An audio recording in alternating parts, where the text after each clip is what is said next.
G'day. Hi, beautiful human, and welcome back. I still sound like I've been punched in the nose. Believe it or not, it's been a week, but we're just going to roll with it. Today, I want to speak with you about something that, in my opinion, just doesn't get talked about enough. And I feel like a lot of folks who listen to this podcast, because it is called Super Freak, will really relate to this topic. And I also feel like it's good timing to talk about it because, I don't know, like current world events have everyone, what feels like everyone, feeling a little bit grim about what's happening. And that can sort of start to influence the meaning that we make about the process that we are in as individuals. And sometimes what's going on in the world and the economy, it can feel like it influences how you live your own individual life, but you can also be living a very beautiful and different personal economy, very personal, a different life to what's going on in the outer sort of world. So I just think this might be a good time to talk about this. And what I want to talk about is what it actually feels like when you're on the path to becoming exceptional, when you're on the path to mastery. And the spoiler is, it doesn't always feel good. In fact, most of the time it feels downright shite. It's not always shiny. It is not a highlight reel. And I feel like I need to talk about this today so that you can see that if you are feeling these feelings, it's not wrong and you're where you need to be, especially if you're kind of stretching and growing and noticing more and feeling like you don't quite fit into the old spaces maybe that you used to inhabit anymore. That does not mean that something is wrong. That does not mean that you're failing. That does not mean that you need to change. And I also want to share something a little bit deeper. I want to talk about this skill set that almost everyone wishes that they had, but they don't even know that it exists or they don't know how to ask for it. And these are the real markers of mastery. So let's dive in. I want to start by talking about what no one tells you about becoming exceptional. Now, I'm sharing a little bit about this through the lens of my own athletic history, but also through the lens of hundreds, if not more, exceptional human beings who I have had the privilege of coaching over the last 17 years, whether they be athletes or performers or doctors or people with heaps of kids, people with no kids, being exceptional. What no one tells you about becoming exceptional is that it often feels a lot quieter than you might expect. The idea and the Hollywood version of it and the romanticized idea of it is that becoming exceptional means that one day you go from kind of functioning really well to the next minute everything's fantastic and you're on TV and it's all swimming. And that is just not true. It's not what it looks like. It means you outgrow things, whether that be conversations or rooms that you used to hang out in, spaces, tools even that used to feel like they were enough for you. You outgrow certain maybe mentors or books or like I'm sure you've heard people say certain things before, like, oh, I worked with that person or whatever, but I think it's more of like an entry level way of seeing things. And it's really natural that you kind of outgrow ways of thinking. That doesn't make anything wrong, by the way, because all information is designed to meet someone at a certain level of their journey, at a certain part of their path. Another thing no one tells you about becoming exceptional is that you notice subtleties that others tend to miss. So, for example, you might notice really obviously in other humans, perhaps friends or family members or clients, certain things that maybe irritate you, or the way or the tone of voice in which someone is speaking that would indicate a certain thing. Like you might be picking up on energy. You might notice perhaps the way people are responding to you is kind of different to the way that you feel like people used to respond to you. And sometimes it's not always a positive experience. Sometimes it's in a little bit of shock because you were in a box before and now you're not in the box that you were in and you're in a different box, or they don't know what box to put you in and it's very uncomfortable for certain people. And you're picking up on the subtle discomfort that people feel when they don't know how to put you into a box because you're between boxes. But sometimes that can also be really isolating. It's less hype. It's more depth, which is interesting again, but quiet. functioning really well is actually quite hypey. It requires a lot of energy. It requires a lot of productivity hacks. It requires a lot of effort. But being exceptional is about paring back and peeling away. We used to call it trimming the fat in martial arts. Any little slight, tiny little movement that we really did not need, that was not impacting our power, our force, our energy, the grace, you had to cut it off like you were cutting off the side of a steak, So becoming exceptional is really not just about pushing harder and going faster than ever, but often a person will reach the peak of where they can go with just effort alone. They will reach the absolute maximum amount of money that they can make by pushing themselves harder than anyone that they know around them. And in order to go from highly functional to exceptional, there is no more gas in the tank. There is no more room to move. You don't go from making, let's say, I'm going to use a monetary thing. Let's say you don't double your income when you're putting in heaps of effort to make the income that you're making by doubling down your efforts, because that's not actually possible. So becoming exceptional is actually about getting quieter and more observational about what is really working and what doesn't really make a difference, but you're doing anyway because it's what you've always done. And so it means peeling back the layers and paring back what is not necessary and only doing what is necessary, so you have more space, more energy, more time, more capacity, more bandwidth for more of what matters. So it is a lot less hype and a lot more depth. And like I said, it's interesting, but it requires you to get quiet. And the thing is, it can feel really lonely. And this is what, again, no one talks about it. Not because you're doing it wrong, but because you're doing it right. When you're standing out from the crowd, you're not in the middle of it anymore. And being exceptional means you have to unsubscribe from certain ways of thinking and being that you've always subscribed to. In fact, perhaps they were the certain belief systems and ways that you used to talk to yourself that got you where you're going now, that got you to where you are. You have to kind of let go of that. And sometimes that means you don't sort of associate, or look, I really don't buy into the idea that you need to let go of your friends or something to grow. I think that's complete bollocks.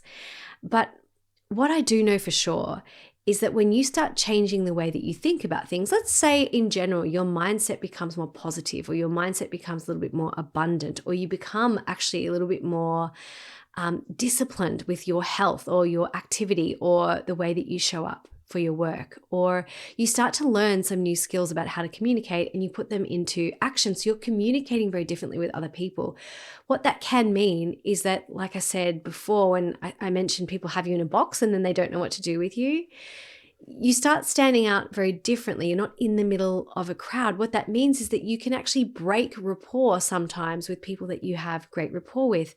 Again, it's not a bad thing. It doesn't mean your friendship or your relationship is over, not by any stretch. But it does mean that things are different. You do stand out. And if you no longer want to play a certain game, then you have to accept that those who are still interested in playing at a certain capacity, or playing in a certain way, or with a certain belief system and not willing to change it, you are going to create a little bit of disparity that, again, doesn't mean your friendship or relationship is over. Sometimes it does. But for the most part, it's just a temporary kind of shift or change until you've put yourself in your new box and they've put you in a box as well. It sounds really weird, but we're all hanging out in boxes. They're just different sizes and shapes. And when we can accept that our box is just a weird shape, then and other people can accept it too, and that makes it much easier. I want to also say this: what no one tells you is that there is also a price of entry. And that's often being a little bit or a lot misunderstood. One of the loneliest people in a room that you will ever discover is often the one that everyone thinks has their shit together. And often it's because people just assume, oh, that chick's fine. Or that person, they don't need help. They're too cool for anyone to talk to them. They know what they're doing. They've probably got other better, more qualified people to talk to, more interesting people than me. They always have it handled. But honestly, it's often the brightest humans that can often feel the loneliest for that exact reason. It's not that they are an unrelatable person. They're often extraordinarily good at relating to humans, but there is an assumption that they don't need someone to relate to them as often as others. They're often also surrounded by yes people, not honest people. And so, yeah, it can be really, really isolating in that journey and on that road. But it's all part of it. And another thing I would say that no one tells you about is it can often feel like you're walking into the unknown. And it can feel, and you might have heard me talk about exponential growth. You're moving into an arena or a way of playing or showing up that there isn't a lot of guidance around, especially when it's really authentic to you. You're kind of at the front of your game. You're trying to stay at the top of your game. And it can be really difficult because there's not always a lot of people to turn left and right to. So you've got to sort of make it up as you go. And a lot of people will make that mean that they're at the end of the road or that there's something wrong with them because they don't know what to do next. And I think it was Jung maybe that said, when your path is clear in front of you, it's because you're on someone else's. And so this is a little mindset shift that we need to take into account when you're thinking that you're at the end of the road, you must be doing something wrong because you don't know what you want. Actually, if you're the type of person who has achieved things in the past, it could be quite possible that you don't know what you want because you haven't figured it out yet, or there's something bigger than what you typically see, or there's something on its way in your psyche that's going to rise to the surface and make itself known to you that's just bigger and better than maybe what you've done before. I'm thinking back to a personal, story. There was a time when I was chasing certain goals. First, it was tournament results, world titles, big milestones as a martial artist. And when I achieved them, I remember thinking, what do I do now? And my coach told me, you're slowing down because you don't know what's next. Just keep going. He said, don't slow down before you get to the finish line, run over it. So I ran over it and then I set new goals. I decided to build a business. I wanted to travel the world. I wanted to hit income milestones. And these goals once felt impossible. And working towards them for a while, those dreams really, really lit me up. They pulled me forward. They really mattered until one day I noticed they just didn't anymore. Not in the same way, not with the same fire. And for a moment, and when I say a moment, I don't mean like bleep, I mean like what felt like forever. I remember thinking, is this something wrong with me? And I wondered if I was like self-sabotaging, or if I was giving up too soon, or if I was losing my drive or my edge because I just didn't feel competitive. I didn't feel like I cared about things that I once cared about. I didn't have a goal. I didn't have something to orient myself. But the truth was, like, I hadn't failed. I'd just grown. And I was craving something bigger and deeper and more aligned and just different. But what bigger and deeper and more aligned and different was to me was actually something quieter and more aligned. Bigger was actually quieter and different. And that's the thing that no one really tells you about growth. It changes what you want. It asks you to want different things, not because you're flaky or because you're broken or because you're a has-been, but because you've simply outgrown the old dream, or sometimes you've achieved them all. And occasionally, you need to sit in the unknown for a while you get some clarity on what's next. And who knows how long that's going to take. But this can be super scary because it's a time when we risk really making ourselves busy without real intention, because not being busy feels super uncomfortable, especially if you're used to training really hard, working really hard, being super productive. Not having something to aim towards can be really depressing and feel quite listless. But when you're on the path to becoming exceptional, it's actually a necessary piece of the puzzle, because being exceptional doesn't mean you do something that everyone else has done. It means you're an exception. So there's a period of time where you're doing something and it is completely unknown before that. But if you can sit with that unknown, that bit of discomfort, that inability to answer the question when someone says, so what's next for you? Or better yet, if you can even own the fact that you have no idea, the easier you're going to make the whole process on yourself. So if you're sitting in this period of time right now and you're like, maybe you've achieved everything, maybe not. Maybe you're far enough along the path that you've realized, I don't actually want this. I don't know what else I want, but I know this isn't it. You're not doing anything wrong. You're not making a mistake. You haven't wasted time. You haven't gone down the path. It's okay, is what I'm trying to say. It's really okay. If you can sit with this unknown and be okay that you don't know what the next answer is, and I know that is very difficult because so many of us, we just want certainty. Okay, a highly functional life means a lot of certainty. An exceptional life means quite a lot of uncertainty. But the truth is, if you're here already, you're listening to this, I'm sorry. You are well on your way to becoming exceptional already, or you wouldn't be listening to this episode, even though it might feel like the opposite. Okay, it can be the opposite if you're stuck in, you're not functioning. But if you're highly functional and you're on your way and you're feeling like you're having a bump in the road, you're just on your way to being exceptional. There's no going back now. Sorry, it's time to play a different game. Okay, so let's talk about what mastery and excellence, let's talk about what it really looks like. Again, it's going to be a bit disappointing and unfortunate, really. Mastery is not about shouting louder or being perfect on the outside, having all the answers, getting it right, being right, in fact. It's a quiet confidence. It's competing with one's self.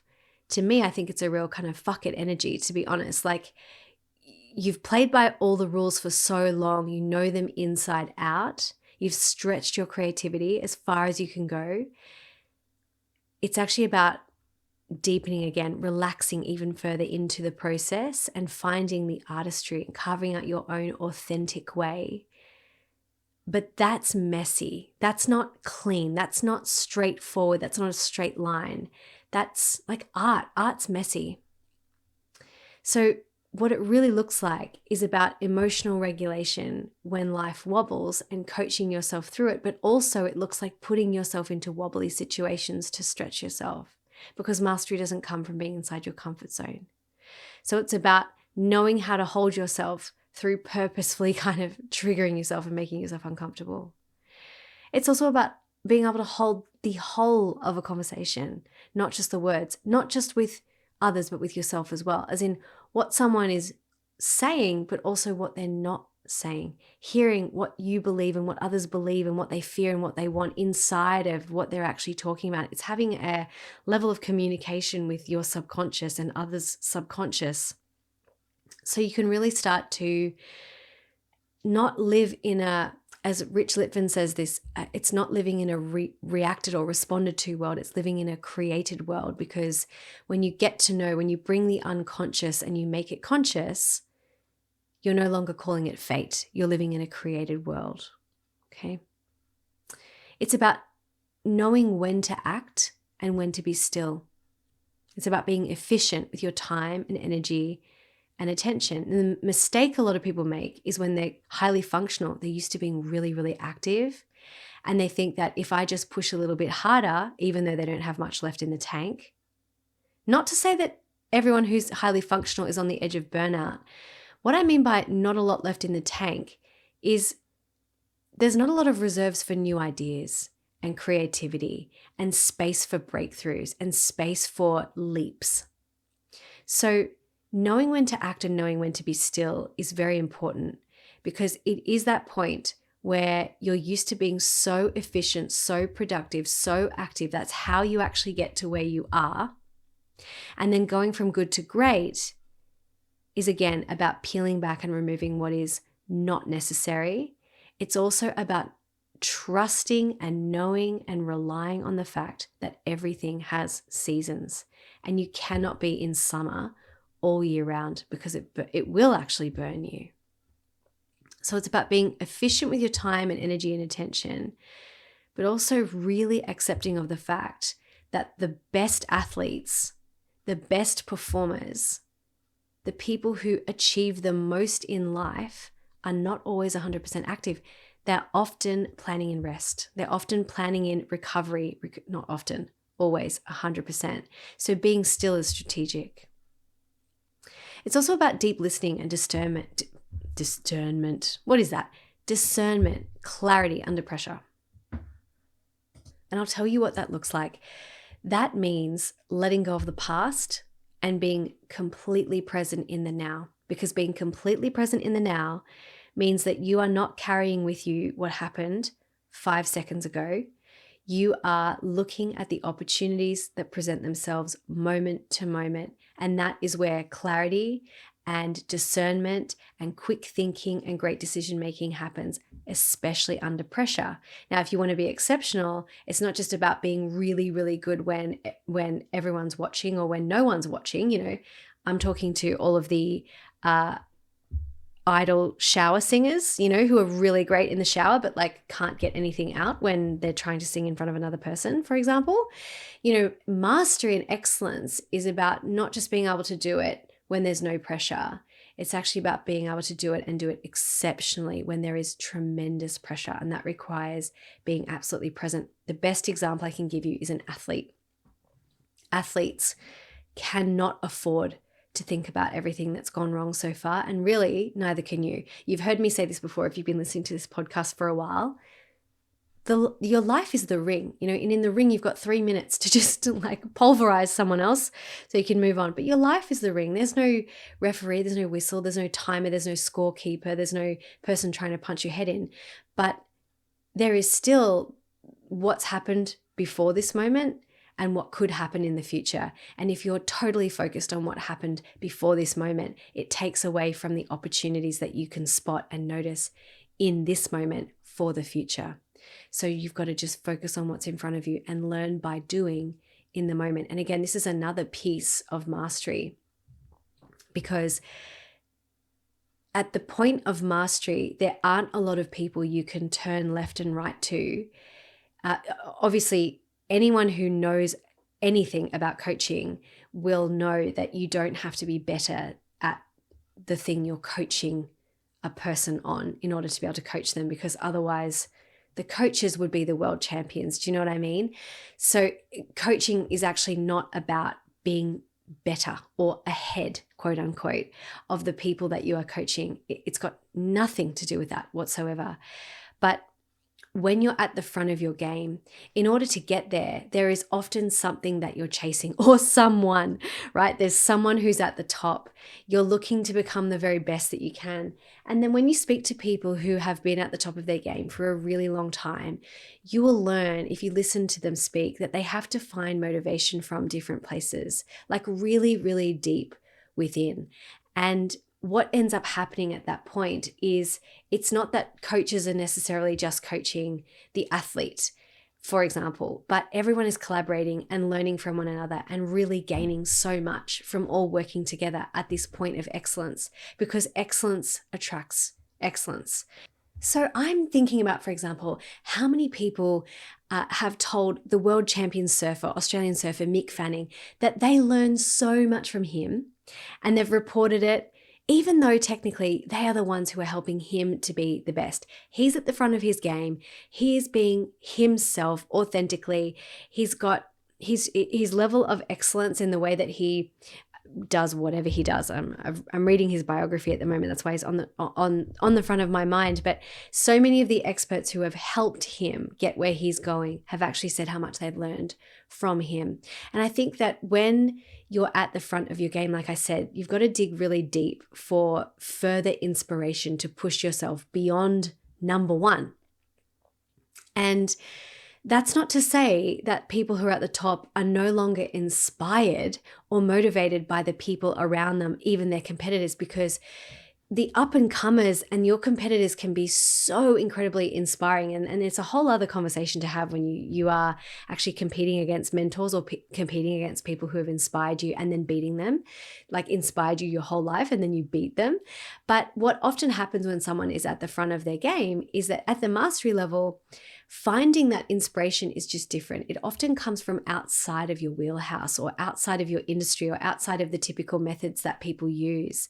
And it can be in tiny nuances in others as well. And so why this is really important is because again, it's just another example of making it up as you go, or what it feels like making it up as you go. When you're at the front, when you're at the level of mastery and excellence, there is not always a strategy that you can lean on. There's not always someone there who goes, and this is what you do next, because no one's ever done it before, you know? So that again can be really lonely and isolating, because you have to dig super deep for what's next for you. Now, I want to just pause here and say, you don't have to be a world champion surfer to be playing at a level of excellence and mastery. Again, if you're listening to this episode, you have no doubt achieved a point of mastery or excellence in something that you're already doing in your own life. And I know you know what I'm talking about. You get to a certain point, you're like, I don't know where else I can go with this. And then you start making up ways that you can push yourself by adding more difficulty, or adding, I don't know, some kind of complexity or challenge to what you're doing, or looking outside of your wheelhouse and trying something new. And then what you tend to find is, like, looking outside of your wheelhouse, trying something new, you end up bringing that into your world as well. But really, what mastery really looks like is it's a quiet confidence that says, I can hold this, I know what I'm doing, even when you don't know where it's necessarily going to lead. But it's especially when no one is watching. And what mastery really, really, really looks like is often a lot of failing, a lot of experimenting, a lot of learning, a lot of really, really, really boring drill training, looking stupid because you're pushing edges, and being super misunderstood because you're supposed to be really good, but you suck a lot of the time because you're trying new things. Okay, so mastery is not about louder wins or shinier moments, actually. And this is quite the opposite of what you'll see on Instagram, because that's all about louder wins and shinier moments. It's about presence. It's about discernment. It's about being willing to be wrong and to fail over and over and over again. It's about being able to hold yourself steady when life, business, leadership, or all three try to knock you sideways, and bringing yourself through it when nobody else can, which is often the case. It's 3 a.m. and you're stressing about something, or it's nighttime, you can't speak to someone, it's outside business hours. Mastery means knowing yourself, trusting yourself, and backing yourself, and that becomes a habit. It becomes like your whole personality.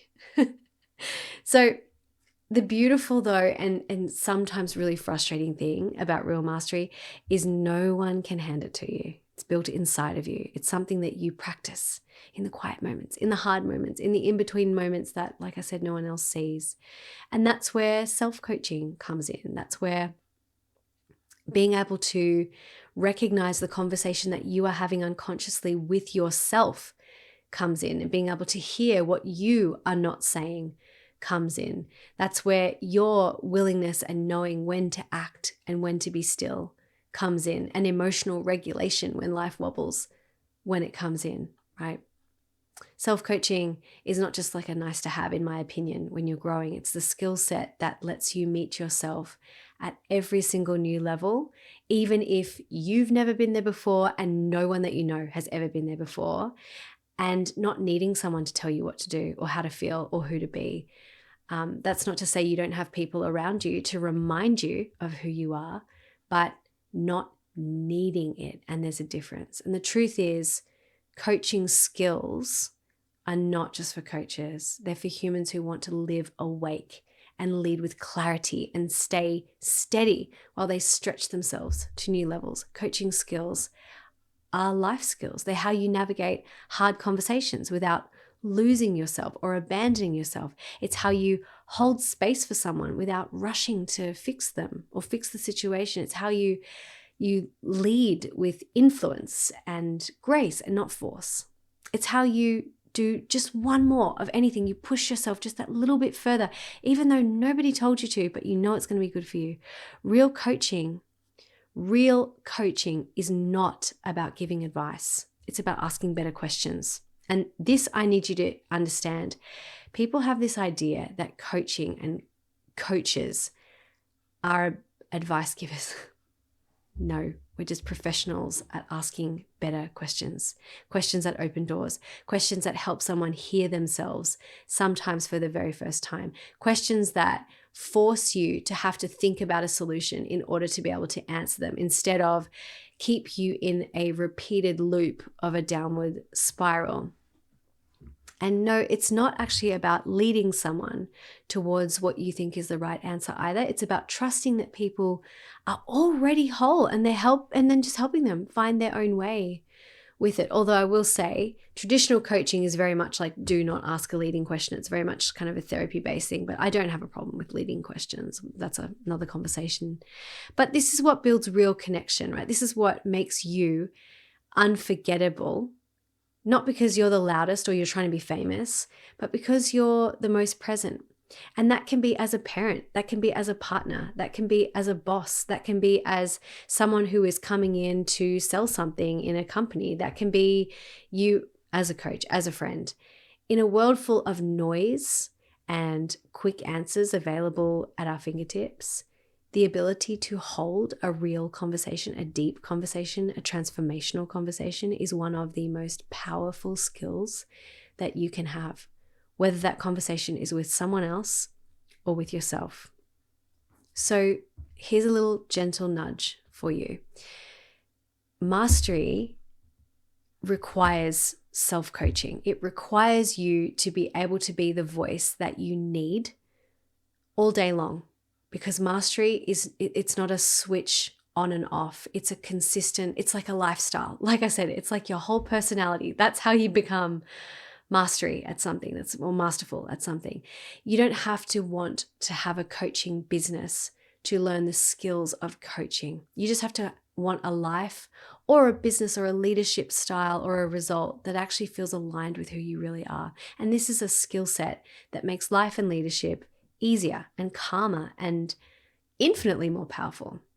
Now, if you're feeling a little bit of a stretch, a pull towards something deeper, and you're craving that skill set to meet yourself at the next level, I'm just going to do a little plug here and say that is exactly what we practice inside of Be Your Own Coach. You'll learn how to do it yourself. You'll also learn how to do it with others. And if you want to have a business out of it, you'll learn that too. Doors are open for a few more weeks, and I'll leave the link down below. But even if now is not your time, even if you are never interested in doing that, here's what I want to say to you. Please keep going.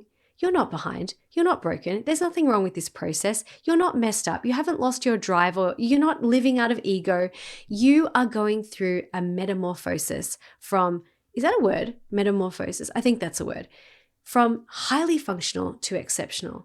And from those two places, there is a gap, and you need to close the gap. And inside of that gap is a wild unknown. It's where you start to meet yourself, and you have the same kinds of feelings that you have when you really feel like you're not functioning. And it can be very confusing. So my message is just please keep going. There's nothing wrong with this stage. There's nothing wrong with this process. You're simply building something deeper than most people will maybe ever even realize. They don't have to realize it, because mastery is a personal game. It's not a public game. Again, very different to what you see on Instagram. But it's also not further away than you think. It can start now. It is so much closer. So stay curious and stay open and keep going. And I'll see you in the next episode. Thanks for